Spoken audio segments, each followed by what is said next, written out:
B-Sides on air backstage at the Treasure Island Music Festival 2016. We are joined by Dave and Joe from Glass Animals. What's up? Hey, how you doing? Welcome. You guys have a new album out.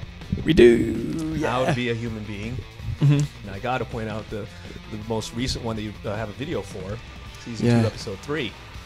Yeah. And I migrate and I tend to really listen to songs that use the 8-bit sounds. I love that. Oh, cool. And so when you did that, and I was like, wow, I wonder what the video's going to be like for this thing. And you released it, and the girl eats the mayonnaise from the jar, and there we go. Lo and behold, yeah, we're in a game.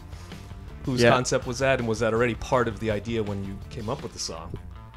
Yeah, that was. I mean, that was kind of the idea. I actually wanted the music video to be like an interactive thing, the whole thing. That was impossible. And so we split it up into a video and a game that will come in a few weeks. Yeah, it's I don't know. It's meant to kind of show that, you know, when you've spent too much time at a computer and I don't know, you're writing something and then you walk away from the computer for a bit and you try to hit like undo in real life. It's meant to do that. Undo. Yeah, you burn your toast. And, oh shoot, undo. No, it doesn't work. Does that happen a lot?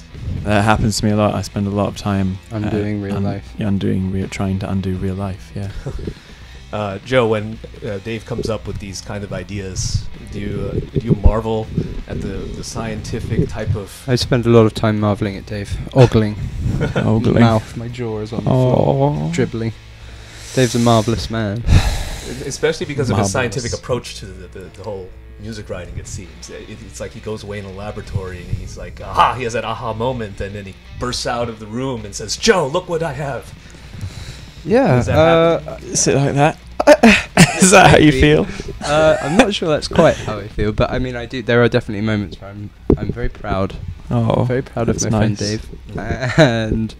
And yeah, I mean, there definitely been a few moments where I've been like speechlessly excited about things. Like when you played me Hazy for the first time and Agnes, those were definitely two moments where I was kind of blown away. But I'm not quite sure if it's as sort of I never say aha. I think I go like Normally sends me a text that says get the what is this? Is this good? So it's not necessarily on a platter, it's kind of like on a saucer. It's like a saucer made of some kind of, it's more like a butler jelly bringing me grapes on a tray. Yeah.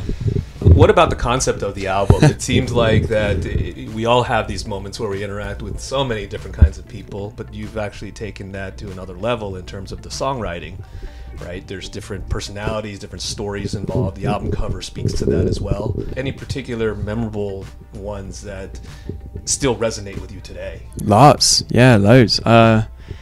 I keep telling this one story and it ends up just leaving people speechless. So I'm not gonna tell that one.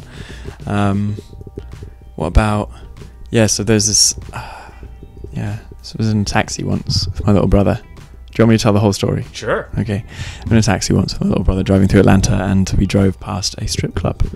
And the taxi driver, who's a middle-aged lady, turned around and was like, "Hey boys, I got this story about the strip club." And we were like, "Okay, tell us the story, please." And she was like, "Okay." And she said that she used to drive trucks long haul across America, back and forth, back and forth, back and forth. And the best way to make money doing that was to take lots of drugs to stay awake.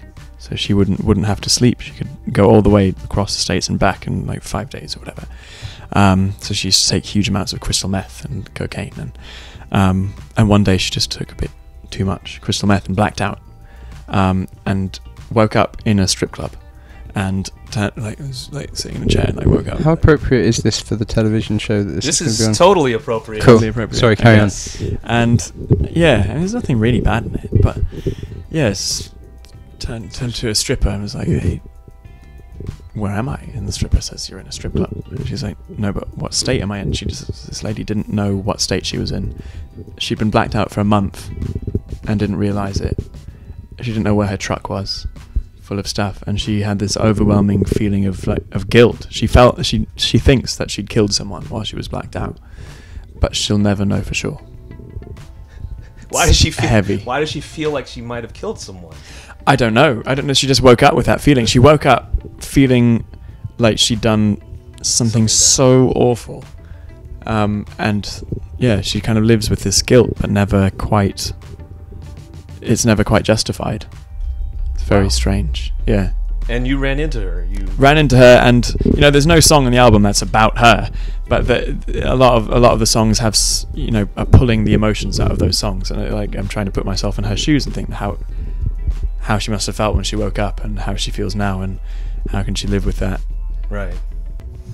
Well, you guys make amazing music, and definitely enjoy the live shows as a part of that as well, and continued success, and have fun with the European leg of the tour. I know thanks. A couple of US shows, that's it, right? So yeah, nearly done with the US we come back in a couple of weeks, to be honest. Yeah, we're always coming back to the States. We love it here. Yeah. Well, great to meet you guys. Nice to meet you. Thanks for having us. Thank you. And look forward to the set. Yeah, cheers, me too. Cool. It's Dave and Joe from Glass Animals. The album's called How to Be a Human Being. You're watching B-Sides on Air.